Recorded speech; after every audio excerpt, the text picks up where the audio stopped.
खबरें राजनीति की, खबरें सरकार की, खबरें सहकार की और खबरें व्यापार की। खबरें उन खबरों की जो खबरों का बनाते हैं बाजार। खबरें उन सभी मुद्दों की जो सियासत को देते हैं आकार। खबरों से सिर्फ इतना सरोकार कि वो आपके बीच की हो, जिन्हें जानना आपका है अधिकार। खबरों पर एक समग्र दृष्टिपात। देखिए मेरे साथ हमारे एक विशेष कार्यक्रम फ्रॉम टॉप एंगल पर। नमस्कार, हमारे विशेष कार्यक्रम फ्रॉम द टॉप एंगल में आप सभी का स्वागत है। मैं हूं संजय उपाध्याय। आज कुछ विषय है जिस पर आज हम चर्चा करेंगे और बातें करेंगे कि उन विषयों की महत्ता क्या है और ये विषय कहाँ से निकल कर आते हैं और इन विषयों के पीछे कौन सा लक्ष्य है जो निर्धारित किया गया है और उस लक्ष्य की प्राप्ति के लिए क्या कुछ किया जा रहा है सरकारी की ओर से, सुरक्षा बलों की ओर से, और कैसे कैसे मोर्चे हैं जहां पर कि ये लक्ष्य पाने की कोशिश की जा रही है। चलिए इस पर चर्चा करते हैं, शुरुआत कर लेते हैं। विषय है वही जो कि सुरक्षा बलों और नक्सलियों के बीच मुठभेड़ चल रही है। छत्तीसगढ़ के नारायणपुर जिले में सुरक्षा बलों और नक्सलियों के बीच मुठभेड़ में सुरक्षा बलों को बड़ी कामयाबी मिली है। एनकाउंटर के दौरान सुरक्षा बलों ने 1 करोड़ के इनामी बसव राजू समेत 30 नक्सलियों को ढेर कर दिया है। एनकाउंटर में एक जवान घायल हुआ था। अब जैसा बताया जा रहा है कि एक जवान की शहादत हो गई है। बसवराजी को नंबल्ला केशव राव, कृष्णा विनय, प्रकाश गगन्ना, विजय केशव और नरसिम्हा के नाम से भी जाना जाता है। उजियनपेट, कोटाम्बोली, श्रीकाकुलम, आंध्र प्रदेश का रहने वाला है। वो सीपीआई माओवादी में 2018 में महासचिव रहा। साथ ही साथ वो सेंट्रल कमेटी का सदस्य था। बसवराज एनआईए के भी 2 मामलों में वांटेड था। बसवराज के खिलाफ एनआईए 2012 और 2019 में 2 एफआईआर दर्ज कर चुकी थी। 2019 वाली घटना में सुरक्षा कर्मियों को आईईडी ब्लास्ट के जरिए मारने का भी आरोप था।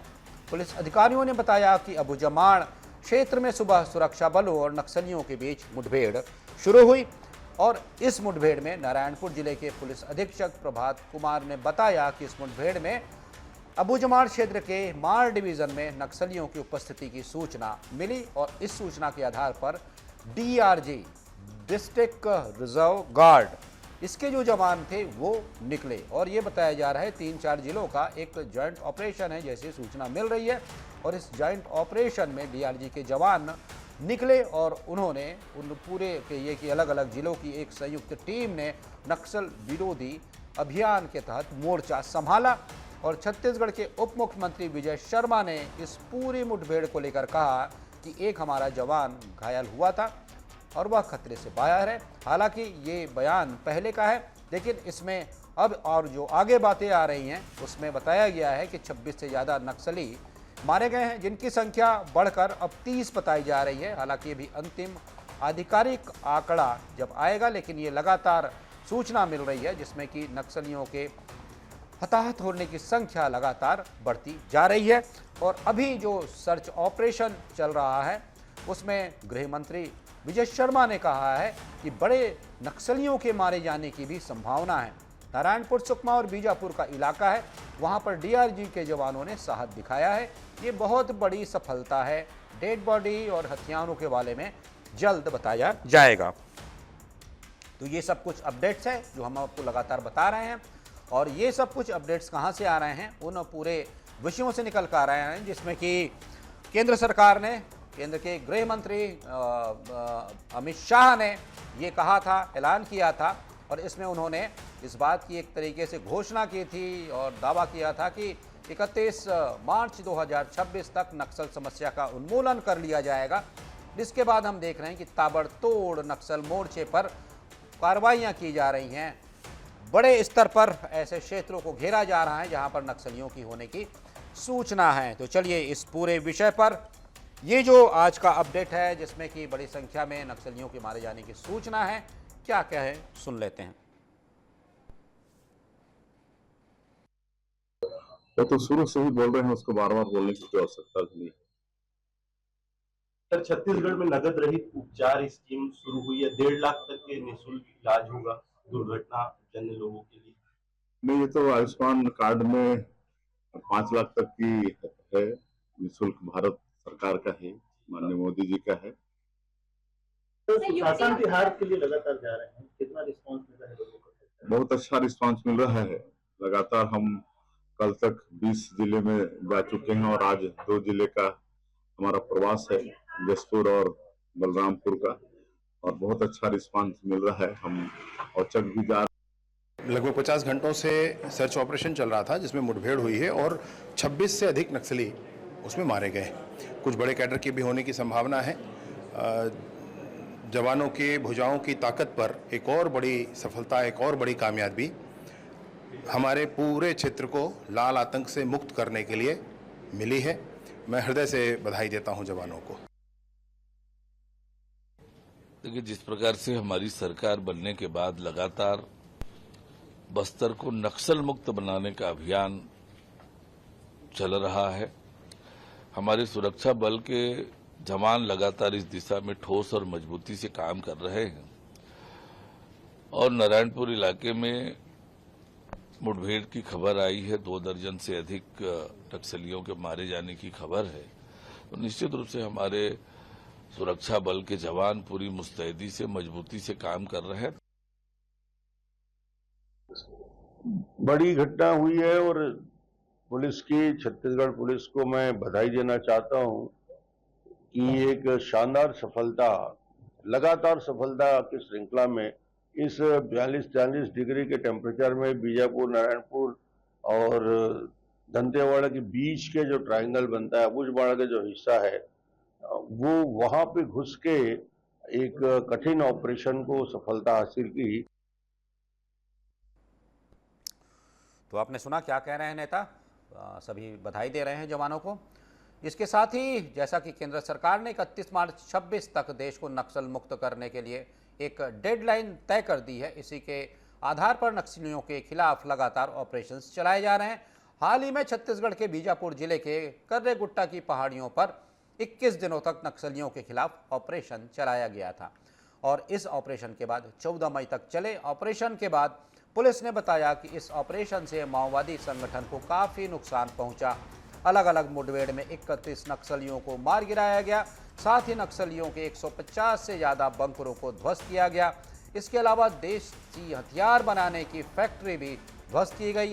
यहाँ से बड़ी मात्रा में विस्फोटक सामान बरामद किया गया। 24 दिनों तक चले ऑपरेशन में 16 महिला और 15 पुरुष नक्सलियों को मौत के घाट उतार दिया गया। इस दौरान छत्तीसगढ़ के डीजीपी अरुण देव गौतम ने प्रेस कॉन्फ्रेंस कर बताया था कि नक्सलियों ने पहाड़ में लगभग 250 गुफाओं में ठिकाने बना रखे थे। बड़े कैडर के इलाज के लिए बड़े अस्पताल की यहाँ पर व्यवस्था थी, जो कि हाईटेक अस्पताल बनाया जा रहा है। साथ ही साथ हथियार बनाने की 4 फैक्ट्री भी थी, जिन्हें कि तबाह कर दिया गया और इन सभी ठिकानों को कहिए सुरक्षा बलों ने ध्वस्त कर दिया। केंद्रीय गृह मंत्री अमित शाह ने कहा थी कि इस पहाड़ पर कभी लाल आतंक का राज था, आज शान से तिरंगा लहरा रहा है।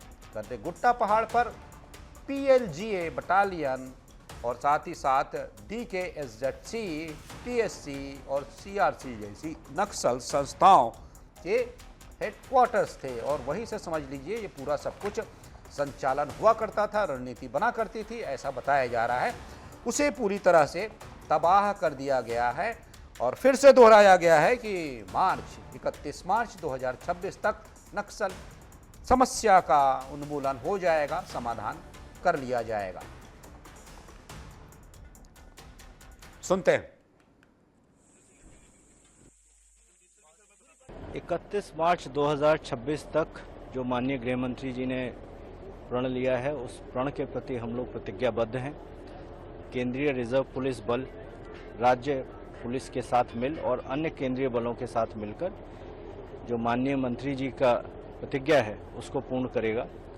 ऐसा मुझे सिर्फ विश्वास ही नहीं, मुझे दृढ़ विश्वास है कि हम ये करेंगे। कितना बड़ा ऑपरेशन था, थोड़ा सा डिटेल बताएं सर। कितने नक्सलियों को हमने मारा, कितने इनामी थे और कितने बड़े नक्सली जो अभी भी वांटेड हैं बचे हुए हैं? अब तक 31 शव बरामद हो चुके हैं। लगभग जैसा बताया गया 1200 स्क्वायर किलोमीटर का एरिया है। हमारी जो आसूचना है और जो जानकारी है उसके मुताबिक और बहुत से नक्सली हैं जिनकी मृत्यु हुई है, पर शव कितना हम वहाँ रिकवर कर पाएंगे, जोग्राफिकल टेरेन में बहुत गर्मी है, बहुत गहरी खाई भी हैं, वह अभी कहना मुश्किल है। उनमें कौन कौन थे, कितने सीनियर थे, कितने जूनियर थे, इन 31 में से 28 की अब तक शिनाख्त की जा चुकी है। जो बच भी गए हैं उनको भी हम लोग ट्रैक कर रहे हैं और मुझे पूरा विश्वास है, चूँकि अब इनका बड़ा दुर्ग खा गया है, तो छोटे छोटी जो इनकी यूनिट्स हैं उनको हम बहुत जल्दी न्यूट्रलाइज कर लेंगे। चलिए आगे बढ़ते हैं। अब विषय जो है ऑपरेशन सिंदूर। भारत के ऑपरेशन सिंदूर को लेकर पाकिस्तान को दुनिया भर में बेनकाब करने के लिए आज 2 सर्वदलीय डेलीगेशन विदेश के लिए रवाना होगा। इससे पहले विदेश सचिव विक्रम मिस्री और साथ ही सर्वदलीय प्रतिनिधिमंडलों में से 3 सदस्यों और सांसदों और पूर्व सांसदों को जानकारी दी। पाकिस्तान में पलने वाले आतंकवाद के खिलाफ भारत के कड़े रुख को दुनिया के सामने रखने के लिए ये डेलीगेशन कई देशों की राजधानी में जाएंगे। डेलीगेशन के साथ जाने वाले लीडर्स दिल्ली एयरपोर्ट पहुंचेंगे। भारत के ऑपरेशन सिंदूर अभियान पर 9 सांसदों के एक प्रतिनिधिमंडल में शामिल सांसद ने कहा कि हम Korea, Japan, Singapore, Malaysia, Indonesia सहित अन्य देशों में जाएंगे और साथ कुछ एक्सपर्ट भी जाएंगे जो कि इस बात का पर्दाफाश करेंगे कि पाकिस्तान किस तरह आतंकिस्तान बना हुआ है, आतंक फैला रहा है, आतंक का गढ़ बना हुआ है, आतंक का विश्वविद्यालय बना हुआ है।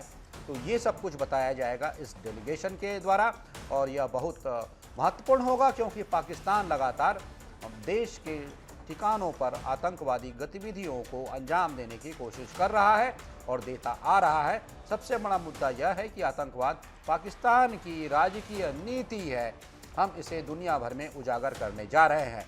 हम उसके लगातार परमाणु हमलों को भी खत्म करने जा रहे हैं। हम किसी भी आतंकवादी गतिविधि को बर्दाश्त नहीं करने जा रहे हैं। हम दुनिया को सिंधु जल संधि के बारे में भी जानकारी देंगे और इसके साथ ही साथ प्रतिनिधिमंडल के लोगों ने जो ये बातें बताई, इस प्रतिनिधिमंडल में आज जो रवाना हो रहे हैं उसमें संजय झा जो है प्रतिनिधिमंडल के लिए जो चुने गए हैं वो जापान के लिए रवाना हुए हैं, जबकि श्रीकांत शिंदे का जो प्रतिनिधिमंडल है वो यूएई के लिए रवाना होगा। तो ये सारे अपडेट्स हैं जो कि ऑपरेशन सिंदूर को लेकर देशों में भारत का पक्ष रखेंगे। सुनते हैं। हमारा अभी है कि ऑपरेशन सिंदूर चालू है और स्टैंड हमारा है, कोई आतंकवादी घटनाएं होंगी तो हमको युद्ध मानेंगे और यही चीज़ हमारा स्टैंड है। उसको इन देशों में जा करके वहाँ के राजनयिकों के साथ, वहाँ के सीनियर लीडर्स के साथ हम अपना स्टैंड स्पष्ट करेंगे। देखिए, एक सबसे बड़ा मुद्दा है कि दुनिया में प्रधानमंत्री 7 डेलीगेशन भेज रहे हैं। अभी हम लोग जा रहे हैं और हमारा delegation Japan, south Korea, Indonesia, Malaysia और सिंगापुर जा रहा है। सबसे बड़ा इशू है कि ये आतंकवाद जो है वो पाकिस्तान की स्टेट पॉलिसी है, इनके नकाब को उतारना। ये आतंकवाद कोई वहाँ से कोई 2-4 लोग ऐसे नहीं आते हैं, पूरा स्टेट उसको स्पॉन्सर करता है, पूरा थ्राइव करता है स्टेट के सपोर्ट से। इस बात को पूरे दुनिया में जा कर के बताना। और दूसरी बात जो है, जो एक न्यूक्लियर ब्लफ है, जो हमेशा बोलता है कि मैं आतंक कोई घटना हो गई तो न्यूक्लियर ये कोई, इस ब्लफ को भी ख़त्म करना कि ऐसा नहीं होगा कि हम आपके आतंकवाद और हमारे यहाँ आकर के टेररिस्ट एक्टिविटी करते रहिए और उसको हम झेलते रहेंगे। तीसरा है सिंधु इंडस रिवर का जो इशू है, वो सब इशू जब भी 1960 में हुआ उस समय उसका सबसे बड़ा था कि फ्रेंडली और कॉपरेशन के रहेगा दोनों कंट्री में। वो सब तो कुछ बचा नहीं। सर, महबूब मुफ्ती कह रहे हैं कि ये जो कदम अब उठाए जा रहे हैं, डेलीगेशन भेजा जा रहा है, ये और पहले कर लेना चाहिए था। अब क्या कह रही है तो उनको तो रिस्पॉन्ड मैं नहीं करूंगा। कब करना चाहिए ये सरकार और तय करती है, कब कहाँ किसको भेजना चाहिए, और मेरे ख्याल से उसमें सरकार बेस्ट है जो डिसाइड करती है। सबसे बड़ी बात है प्रधानमंत्री जी ने और देश ने इस मुद्दा पर बिल्कुल एक है, अक्रॉस पार्टी लाइन सारे लोग इस डेलीगेशन में जा रहे हैं और दुनिया को ये भी बताना कि इन सब मुद्दा पर पूरा का पूरा देश और हर एक पार्टी एक साथ खड़ी है। Thank you so much sir. Operation Sindoor जिसके माध्यम से भारतीय सेना ने हमारे माननीय प्रधानमंत्री श्री नरेंद्र भाई मोदी जी के नेतृत्व में जो उनका शौर्य, साहस और पराक्रम दिखाया और दुश्मन देशों का जो रवैया था, आतंकवाद को जैसे वहां पे वो बढ़ावा दे रहे थे, वैसे सभी आतंकी ठिकानों को हमने निशाना बनाकर जिस प्रकार से जवाब दिया है और वह कैसी कार्यवाही थी, वह कार्यवाही सिर्फ बदले की भावना से नहीं की गई थी पर एक न्यायिक कदम था। यह सारी बात हम पूरे विश्व में माननीय प्रधान जी के नेतृत्व में सभी देशों में कई सारे हमारे सांसदगण टीम इंडिया बनकर, it's an all party delegation, मतलब ये कोई एक व्यक्तिगत कोई एक पार्टी का निर्णय नहीं है पर सभी पार्टी साथ में मिलकर टीम भारत बनकर जब जा रहे हैं तब मुझे लगता है कि आतंकवाद के खिलाफ पूरा विश्व एकजुट होगा और जो सच्चाई है वह सामने भी आएगी। हम सिर्फ भारत का विचार रखने के लिए जा रहे हैं और आपको बताते हुए मुझे हर्ष हो रहा है कि जब इस ऑपरेशन सिंदूर का पूरी प्रक्रिया चल रही थी, जब ऑपरेशन चल रहा था तब सिर्फ चुनिंदा 2-3 देश ऐसे थे कि जो हमारे दुश्मन देश के जो आतंकवाद को बढ़ावा दे रहे हैं उनके साथ आकर खड़े हुए थे, परंतु हमारे प्रधानमंत्री श्री की विदेश नीति के बदौलत पूरा विश्व, सभी देश एक सुर में हमें फोन कर हमारे माननीय प्रधानमंत्री जी को बोल रहे थे कि इस आतंकवाद के खिलाफ की लड़ाई में हम आपके साथ हैं। जब पूरा विश्व हमारे साथ रहा हो तो हमारा भी दायित्व बनता है कि उनका आभार दर्शन भी किया जाए और हमारी जो बात है आतंकवाद का। तो आपने देखा एक तरफ जहां केंद्र सरकार ऑल पार्टी डेलीगेशन भेज रही है तो वहीं इस बात को लेकर सियासत भी शुरू हो गई है। इस पर कांग्रेस नेता जयराम रमेश का एक बयान भी आया है। इसमें जयराम रमेश ने केंद्र सरकार के इस विषय पर एक बयान दिया है। उसमें उन्होंने कहा है कि प्रधानमंत्री नरेंद्र मोदी की तरफ से ऑपरेशन सिंदूर को लेकर अंतर्राष्ट्रीय दौरों पर सर्वदलीय प्रतिनिधिमंडल भेजना एक पीआर स्टंट और ध्यान भटकाने की कोशिश है। कांग्रेस नेता ने आगे कहा कि कांग्रेस और अन्य विपक्षी पार्टियां 22 अप्रैल से ऑल पार्टी मीटिंग की मांग कर रही हैं। 2 बैठकें तो हुई लेकिन पीएम उसमें शामिल नहीं हुए। इसके बाद राहुल गांधी और मल्लिकार्जुन खड़गे ने पीएम को पत्र लिखकर संसद सत्र बुलाने की मांग की। जयराम रमेश ने कहा कि पाकिस्तान की आतंकवाद को समर्थन देने और उसके चीन के साथ रणनीतिक रिश्तों को संसद में चर्चा का विषय बनाना चाहिए था, लेकिन सरकार ने ध्यान हटाने के लिए जाति जनगणना और ये अब विदेशी दौरे शुरू कर दिए हैं। मतलब जो ऑल पार्टी डेलीगेशन विदेश जा रहा है भारत का पक्ष रखने, पाकिस्तान की आतंकवादी परस्त नीति को उजागर करने, उससे कांग्रेस को समस्या हो रही है क्योंकि वो चाहती है कि पहले यहाँ पर संसद का विशेष सत्र हो जिसमें कि बातें हों और इससे ज़्यादा महत्वपूर्ण नहीं मानती कि ये भारत का पक्ष अन्य देशों के सामने रखना उचित होगा, जैसा कि बताया जा रहा है, जैसा कि सूचनाओं में सूत्रों के हवाले से खबरें मिल रही हैं। कांग्रेस नेता जयराम रमेश ने आगे भाजपा सांसद संबित पात्रा के बयान पर भी बातें की हैं, जिसमें उन्होंने कहा था कि राहुल गांधी पाकिस्तान को ऑक्सीजन दे रहे हैं। रमेश ने कहा कि पहलगाम हमले में जो आतंकी शामिल थे उन्हें पकड़ो। साथ ही साथ उन्होंने कहा कि असली सवाल ये है कि पाकिस्तान को ऑक्सीजन किसने दी? चीन ने दी है। पाकिस्तान ये सब चीन की मदद के बिना नहीं कर सकता है। सुनते हैं। ऑक्सीजन पाकिस्तान को किसने दिया है? पाकिस्तान को ऑक्सीजन चीन ने दिया है ना। चीन ने तो दिया पाकिस्तान को ऑक्सीजन। चीन के सहायता के बिना पाकिस्तान तो ये युद्ध नहीं लड़ सकती थी। हम और सफलता हासिल कर सकते थे, पर चीन की जुगलबंदी जो थी पाकिस्तान के ऊपर, हमने सवाल उठाए हैं। और पाकिस्तान को क्लीन चिट किसने दिया? जिन्ना साहब को क्लीन चिट किसने दिया? लाल कृष्ण आडवाणी ने दिया ना। जिन्ना साहब की तारीफ किसने की? जसवंत सिंह ने किया ना। जसवंत सिंह ने कहा कि जिन्ना बड़े नेता थे, महान नेता थे। लाल कृष्ण आडवाणी ने कहा कारगिल जो लाहौर बस यात्रा किसने निकाली? अटल बिहारी वाजपेयी ने निकाली। ब्रेकफास्ट के लिए नवाज शरीफ के साथ कौन गए थे? नरेंद्र मोदी गए थे। आम किसने भेजा था? शॉल किसने भेजा था? नरेंद्र मोदी ने भेजा था ना। तो किसकी बात कर रही है? और निशाने पाकिस्तान किसको मिला? मोरारजी देसाई को मिला। मोरारजी देसाई तो इनके नेता हैं। जब वो प्रधानमंत्री थे, विदेश मंत्री अटल बिहारी वाजपेयी थे और लाल कृष्ण आडवाणी सूचना और प्रचार इंफॉर्मेशन एंड ब्रॉडकास्टिंग मंत्री हुआ करते थे। कल ब्रीफिंग भी हुई थी। देखिए, कांग्रेस पार्टी ने पहली ऑल अपोजिशन लीडर मीट में,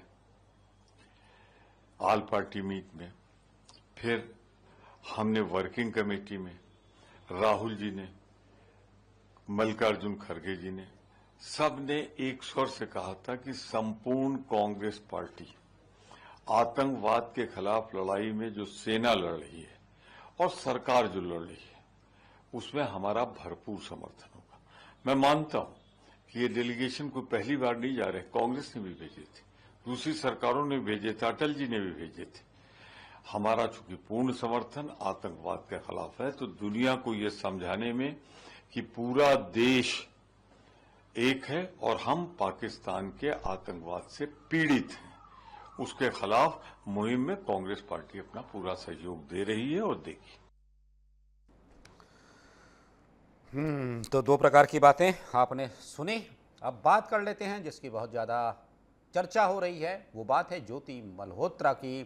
ज्योति मल्होत्रा जो एक यूट्यूबर है, एक ट्रैवल ब्लॉगर है और अब भारत की सुरक्षा एजेंसियों के लिए वह एक रहस्य बनी हुई है जिसे कि सुलझाने की कोशिश की जा रही है। बहुत से एंगल से जांच चल रही है।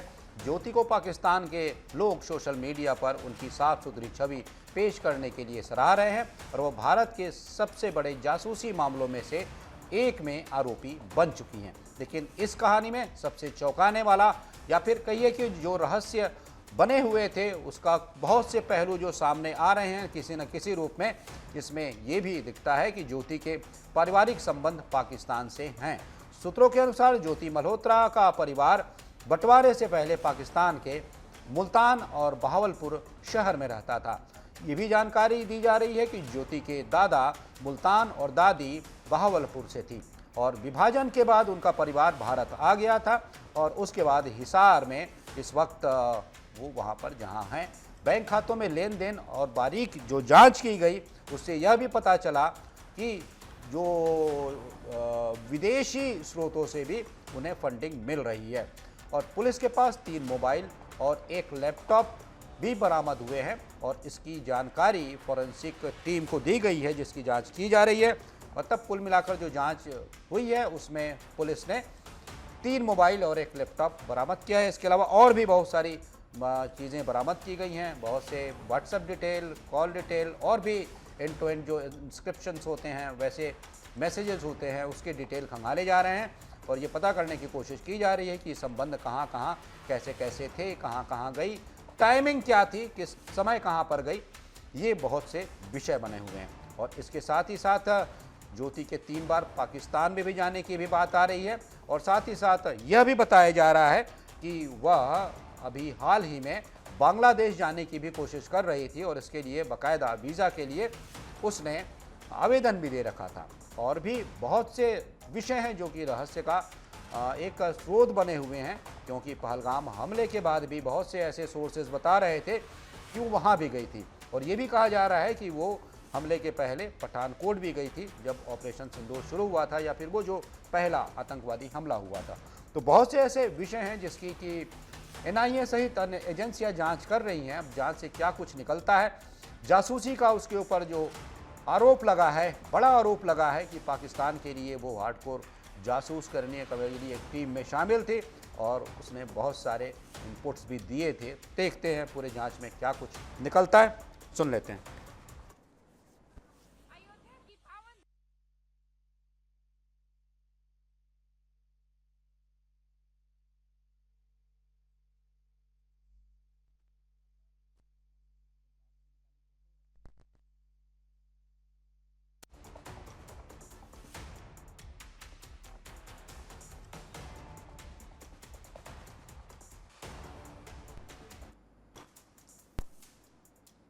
तो वो भी कुछ हमने जो एक कुछ तस्वीरें दिखाएं, कुछ वीडियोस दिखाएं, वो जो भी सोशल मीडिया प्लेटफॉर्म से मिले हुए वीडियोस हैं जिसमें कि ये दिखाया जा रहा है। मतलब इस वीडियो के बारे में यही जानकारी दी जा रही है हर प्लेटफॉर्म्स पर, कहीं कहीं जो जानकारियां मिलती हैं कि ये पाकिस्तान के उनके जाने के वीडियो है। पाकिस्तान जब वो गई थी तब उसके ये वीडियो हैं जहाँ पर कि वो अधिकारियों से मुलाकात करती है। ठीक है, मैंने जैसा कहा कि एजेंसियाँ अलग अलग एंगल से इसकी जांच कर रही हैं। जांच के बाद क्या कुछ निकलता है, क्या कुछ आरोप साबित होते हैं, वो देखा जाएगा।